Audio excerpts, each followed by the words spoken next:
এই বিশ্বের সবচেয়ে ফিউচারিস্টিক টেকনোলজি, কিন্তু এরপরে আমরা যাব $10,000 টেকনোলজিতে, নিউরালিঙ্ক, যেখানে একটা কম্পিউটার চিপ সার্জিক্যালি ব্রেনের মধ্যে ইমপ্ল্যান্ট করা হবে, যাতে নোল্যান্ডের মতো বাকি সবাই বিশ্বের সাথে সংযোগ তৈরি করতে পারে। তাহলে তোমার ঘাড় থেকে বাকি অংশ প্যারালাইজড। হ্যাঁ, আর প্রায় 8 বছর ধরে আমি আমার জীবনের কিছু উদ্দেশ্য খোঁজার চেষ্টা করছি। আর তারপরে তুমি পেলে নিউরালিঙ্ক। এর প্রভাব কি হলো?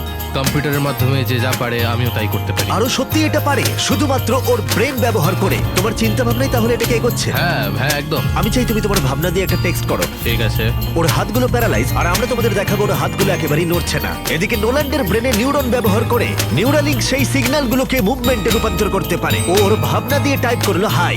এটা তোমাদের অদ্ভুত লাগছে তাই না? কিন্তু ও আরো অনেক কিছু পারে। তাহলে শুধু চিন্তার মাধ্যমে তুমি এদিক ওদিক যাচ্ছ। লেফট রাইট, উফ, মরে যেও না। ও না, wait. ও আমাদেরকে গেমে হারিয়ে দিল শুধুমাত্র চিন্তা ভাবনার মাধ্যমে। আমি কখনো ভাবিনি যে এটা আমাকে এমন কিছু করতে দেবে। ফিউচার টেকনোলজি শুধুমাত্র আমাদের মাইন্ডকে সাহায্য করে তাই নয়, তার সাথে বডিকেও করে। যেমন হলো কাই, 12 বছরের একটা ছেলে যারা একটা হাত নেই, যাকে রাস্তার ধারে ফেলে রাখা হয়েছিল। আর এই জিনিসটা আমরা এখন কাইকে দিতে চলেছি। এটা কঠিন। আর ও জানেও না ও একটা ফেক ডক্টরের চেম্বারে রয়েছে। আর সব থেকে অ্যাডভান্স বায়োনিক আর্ম ওকে দেওয়া হবে। $25,000 একটা বায়োনিক আর্ম, যা ওকে একটা সুপার হিরো মুভমেন্ট দেবে। ওকে সারপ্রাইজ দেবো। এই কাই, হ্যালো, আচ্ছা একটু তোমার ব্যাপারে আমাকে কিছু বলবে? আমার বয়স 12। আমাকে চায়না থেকে অ্যাডাপ্ট করা হয়েছে। কাই এটা জানেও না যে ওটা জিমি। তোমার মা আমাদেরকে বলেছে তোমরা আমাদের চ্যানেলের বড় ফ্যান। দাঁড়াও, কি বলছো? আর হ্যাঁ, তুমি এখন এই হাতটা পেতে চলেছো, কিন্তু আমার মনে হয় এটা যথেষ্ট নয়। তাই তোমার জন্য একটা উপহার আছে। কি বলছো? এটা হলো এই বিশ্বের সবচেয়ে ফিউচারিস্টিক বায়োনিক আর্ম। তোমার মা আমাদের বলেছে তুমি খেলতে ভালোবাসো, অ্যাক্টিভ থাকতে চাও, তুমি যা চাও সেটাই যেন তুমি করতে পারো, সেটাও খুব এটা সহজে। সত্যি দারুণ।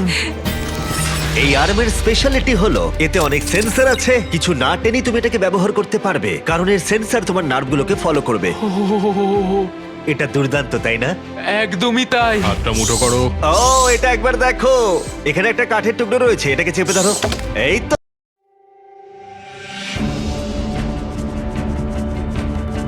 এটাতে হাত মেলাতে চাইবে। এটা দারুণ। খুব ভালো, এটা একবার দেখো।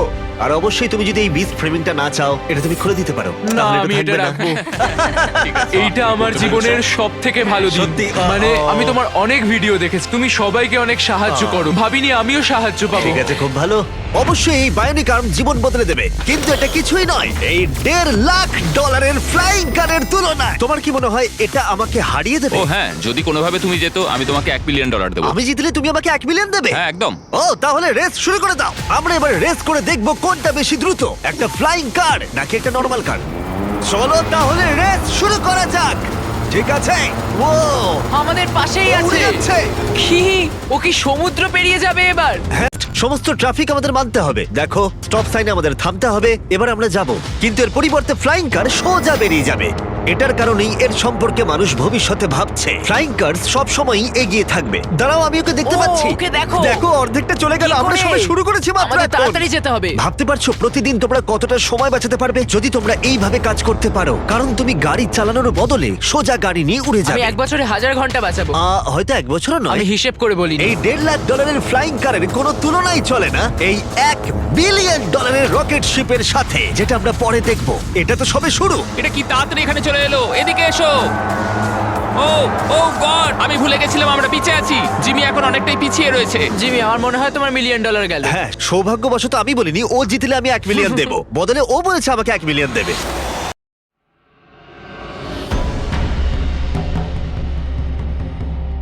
আরে ও তো চলে এসেছে। তুমি কতক্ষণ আগে এসেছো? 10 মিনিট। তুমি এখানে 10 মিনিট আগে এসেছো। ও মাই গড, এটার সম্পর্কে আমি জানি না, কিন্তু একদিন অবশ্যই এটা আমি চালাবো। আর যদি তুমি ভবিষ্যতের দিকে না তাকাও, তাহলে একবার এই জেট প্যাকটা ব্যবহার করে দেখতে পারো। এবার যার মূল্য হলো $500 মিলিয়ন। এই জেট প্যাকটা ঘন্টায় 80 মাইল গতিতে উঠতে পারে এবং 3 মাইলের রেঞ্জের সাথে সব থেকে দ্রুত কাজে পৌঁছতে হলে এটাই দরকার। কাজ করে ভালো লাগছে। তুমি পেরেছো জেনে ভালো লাগলো। ভবিষ্যতের পরিবহন শুধুমাত্র আকাশেই নয়, এটা মাটিতেও হতে চলেছে। আর $1 মিলিয়ন বদলে আমরা পেয়েছি বিশ্বের দ্রুততম গাড়ি। আর আমি এখন এটাকে ড্রাইভ করব। আর এটা শুধুমাত্র বিশ্বের দ্রুততম গাড়ি নয়। ও ও ও মাই গড, এটা কত তাড়াতাড়ি গতি বাড়ায়। এতে এত বেশি সাকশন আছে যেটা উল্টো দিকেও চলতে পারে।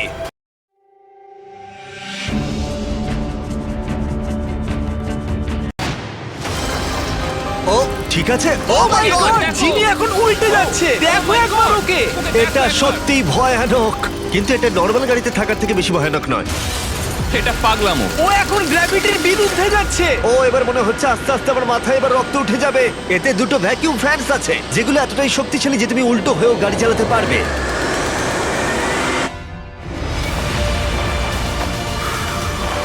এটা খুব বেশি দূরে নয়, আর এর 10 গুণ মূল্য দিলে মার্সিডিজ তোমাকে উপহার দেবে একটা কনসেপ্ট কার যার মূল্য হলো $10 মিলিয়ন। এটাকে Ring, ring, ring. ভবিষ্যৎকারীর স্বপ্ন। এটা প্যান্ডোরার মহাবিশ্ব দ্বারাও অনুপ্রাণিত। এটা অনেকটা একটা প্রাণীর মতো দেখ, বলতে পারো অনেকটাই। যদি আমি এটাকে টাচ করি, হ্যাঁ, এটা রিয়াক্ট করবে। হ্যাঁ ওয়াও, এটাকে পোষ মানালে কেমন হবে? হ্যাঁ, দেখো ওটা ওর পছন্দ হচ্ছে।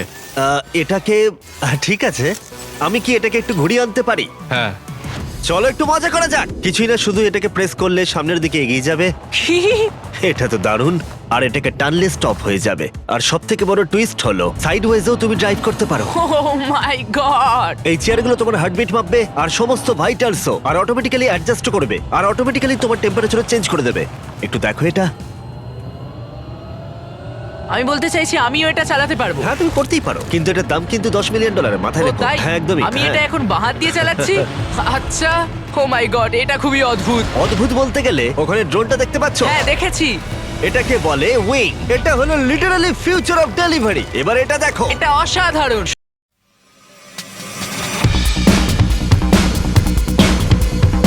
প্যাকেজ ডেলিভারি করে দেবে। আর এটা টেস্ট করতে হলে যখন আমরা আমাদের উইল্ডারনেস চ্যালেঞ্জ ভিডিও শুট করছিলাম, আমি কন্টেস্টেন্টদের জন্য উইং অ্যাপ থেকে জিনিসপত্র অর্ডার করছিলাম, আর ওরা নর্মাল ডেলিভারি করার বদলে উইং এর ডেলিভারি ছিল স্পেশাল এই উইল্ডারনেস ভিডিওর জন্য। যে কোনো ডেলিভারি সার্ভিসের থেকে অনেকটাই দ্রুত। যেখানে নর্মালি 1 ঘন্টা সময় লেগে যায়, এটা ডেলিভারি হলো 2 মিনিটের মধ্যে এই ঘন জঙ্গলেতে। চলো, খুলে গেল।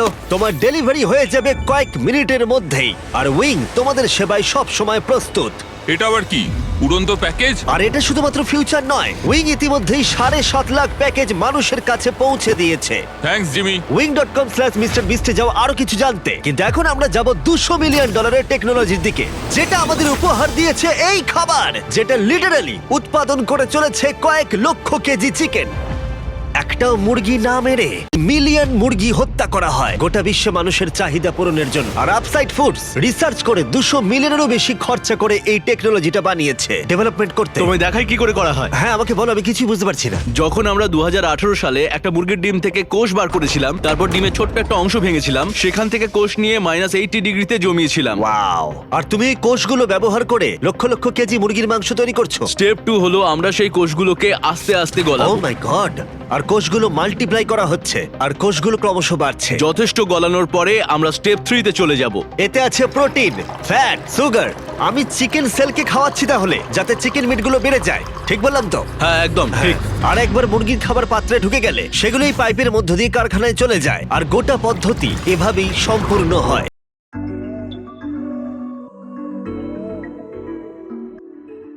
চিকেনের কোষগুলো এখানে ক্রমাগত ভাসছে।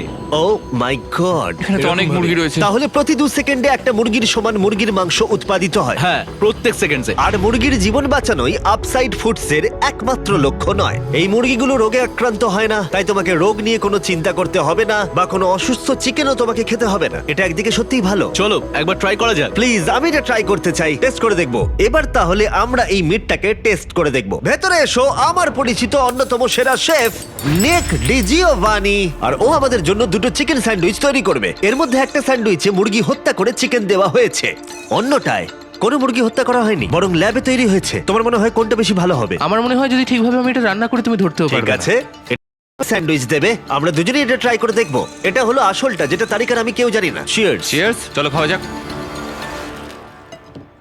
হ্যাঁ, চিকেন। চিকেন। এবার আমরা এটা ট্রাই করব। এটা তাহলে কি আমরা জানি না। চিয়ার্স। আমি সত্যি পার্থক্য বুঝতে পারছি না। এটা তো পুরো একই রকম খেতে, মানে দুটোতেই চিকেন আছে। যাই হোক না কেন, দুটোর টেস্টই অসাধারণ। এটা ল্যাবে তৈরি হয়েছে। তুমি ভুল বললে। কি বলছো? আচ্ছা। ওটাই আসলে চাষ করা হয়েছে। সত্যি পার্থক্য বোঝা যাচ্ছে না, একদমই নয়। আর সত্যি অদূর ভবিষ্যতে এই টেকনোলজি কোটি কোটি মুরগি আর অন্য প্রাণীর জীবন বাঁচাতে পারে, যেটা আমাদেরকে কলজালে নিয়ে এসেছে $400 মিলিয়ন ফিউচার টেক, যেটা ম্যামথ আর ডোডো পাখিকেও। এ হলো ফাউন্ডার, আর এ বিলুপ্ত হয়ে যাওয়া প্রাণীকে আবার বর্তমানে ফিরিয়ে আনবার চেষ্টা করে তুমি যাচ্ছে। এখন আমাদের একজন সায়েন্টিস্ট আর তুমি পুরো প্রসেসটা দেখতে পাবে। বিলুপ্ত প্রজাতি ফিরিয়ে আনার জন্য তুমি এবার আমাদের সাহায্য করবে। জানি না পারবো কিনা, কিন্তু চলো করা যাক। প্রায় হাজার হাজার বছর আগে এই বিশ্বে ম্যামথরা রাজত্ব করত, আর তুষার যুগের পরে ওরা বিলুপ্ত হয়ে যায়, তাদের ফসিল আর দাঁতের মধ্যে ডিএনএ অবশিষ্ট রেখে।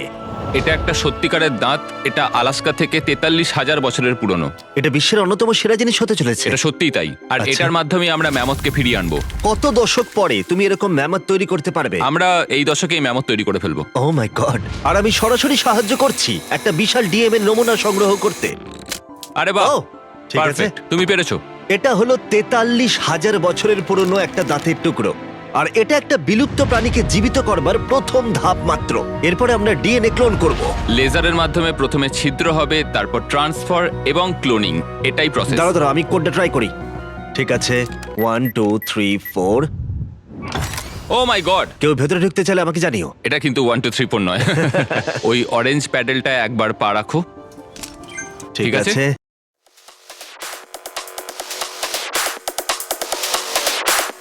এটা নাড়াবে এবং লেজার দিয়ে কাটা গর্তটা দিয়ে যাবে। তুমি ঠিকঠাক পৌঁছে গেছো। ঠিক আছে। নির্ভুল অস্ত্রোপচার। তুমি পারবে। হ্যাঁ, হ্যাঁ আরো আর তুমি পেরেছো। হ্যাঁ, ঠিক হ্যাঁ, আছে। হ্যাঁ এই তো। হ্যাঁ, তুমি সফলভাবে ডিএনএ বের করে ফেলেছো। দাঁড়াও, এটা আমি অন্যটাতে রাখতে চাই। ও কি এটা করতে হ্যাঁ, ও পারবে? নিশ্চয়ই পারে। ও, মানে ঠিক আছে। ওটাই তো ক্লোনিং এর আমি প্রসেস। একজন ক্লোনার। তো এখন আমি বুঝেছি, চিন্তা করো না। তাহলে তুমি এটা এখানে ঢেলে দাও। হ্যাঁ তুমি ও, ও, পারবে। ও, ও, একটু বেশি। ও ও ও, না না না, ও না। এটা কিন্তু যেটা হওয়ার কথা ছিল তার বিপরীত হলো। ক্লোনিং করতে আর একটু প্র্যাকটিস দরকার আমার। হ্যাঁ। কিন্তু একটা ম্যামথকে ফিরিয়ে আনবার আগে প্রথমে এর ডিএনএ একটা ইঁদুরের ডিএনএ এর সাথে মিশিয়ে আমরা একটা উলি মাউস তৈরি করব, আর মাত্র কয়েক বছরের মধ্যে কোলোজাল এই টেকনোলজি ইউজ করবে আবার বিলুপ্ত ম্যামথকে আসল জীবনে ফিরিয়ে আনার জন্য। ঠিক আছে, এবার আসল প্রশ্ন। আমরা একটা প্রাণীকে টাচ করতে চলেছি যেটা সাম্প্রতিক ইতিহাসে কখনো ছিলই না। এ হলো ডেল। ডেল খুব সফট। তাহলে ম্যামথের ডিএনএ পাওয়া যাচ্ছে, কেউ কি কিনবে? আমি না, না, বেচতে না, চাই। কেউ ওর হাত ধুয়ে দাও, না, please। কলোজাল $400 মিলিয়ন খরচা করেছে শুধুমাত্র প্রাণীদের ফিরিয়ে আনার জন্য নয়, বরং তাদের বিলুপ্তির হাত থেকে বাঁচাবার জন্যও। আমাদের আচ্ছা, এই বায়োভল্টেই ইতিমধ্যে 1000-এরও বেশি প্রজাতি রয়েছে। এখানে প্রায় 1000-এরও বেশি প্রজাতি রয়েছে যারা বিলুপ্তির বিপদের মুখে রয়েছে, আর তুমি তাদের ডিএনএ সংগ্রহ করে রাখছো যদি কখনো একদম। প্রয়োজন পড়ে তার জন্য। বেন আমাকে কিছু স্যাম্পল লেভেল করতে দিয়েছে যেগুলো সংরক্ষণ করা হবে প্রায় 1000 বছর ধরে। এখানে প্রায় 1 ডজন বিলুপ্ত প্রায় প্রজাতি রয়েছে, যেটাকে আমি এখানে ঢোকাবো। বন্ধ করো। হ্যাঁ, ঠিক আছে। আর সংরক্ষণ করা হবে কয়েক বছর, কয়েক যুগ হ্যাঁ, ধরে। কয়েক আর যুগ এদের ধরে। মধ্যে যদি কেউ বিলুপ্ত হয়ে যায় তখন তুমি ব্লাড আর টিস্যু বের করবে আর আর ওদেরকে তাদেরকে ক্লোন ক্লোন করবে। করে তৈরি করবো। হ্যাঁ,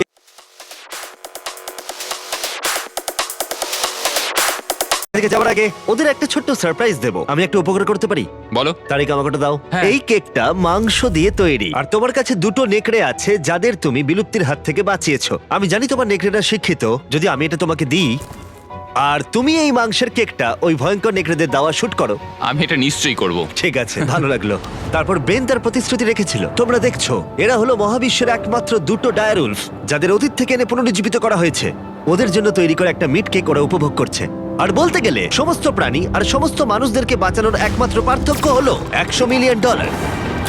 এরপরে আসছে $1 বিলিয়ন বায়োস্ফিয়ার, যেটা অন্য গ্রহে মানুষের জীবন কেমন হবে সেই সম্পর্কে ব্লুপ্রিন্ট বলা যায়। এরা চলো মঙ্গল গ্রহে একদিন বাস করে দেখা যাক। তাহলে করা যাক। যেহেতু এই বায়োস্ফিয়ার মঙ্গলে আমাদের ভবিষ্যতের বাসস্থান হতে পারে, তাই ওখানে টিকে থাকতে হলে দরকার এর নিজস্ব অক্সিজেন, জল আর স্বনির্ভর খাদ্যের উৎস। ভেতরে এসো ছেলেরা, দরজাটা বন্ধ করে দাও। আমরা এখন বায়োস্ফিয়ারের ভেতরে আটকে আছি, তার মানে হলো আমরা এই স্যুটগুলো এখন খুলতে পারি। হ্যাঁ, নাকে লাগবে, আস্তে খোলো। ঠিক আছে। ঠিক আছে। ঠিক আছে, একজন অ্যাস্ট্রোনট হওয়া তোমাদের ভাবনার থেকেও বেশি কঠিন। এবার মঙ্গলবাসী হিসেবে আমাদের প্রথম দিন শুরু করব আমরা। যদিও আমরা এখনো মঙ্গলে পৌঁছাইনি, তবু যদি পৃথিবী বসবাসের অযোগ্য হয়ে যায় তবে এই বায়োস্ফিয়ার আমাদেরকে বাঁচাবে। এই বায়োস্ফিয়ারে মানুষের জীবন ধারণের জন্য সবকিছুই রয়েছে। আমার জন্য গার্লফ্রেন্ডও। এটা একটা বায়োস্ফিয়ার, ভুলে যেও না।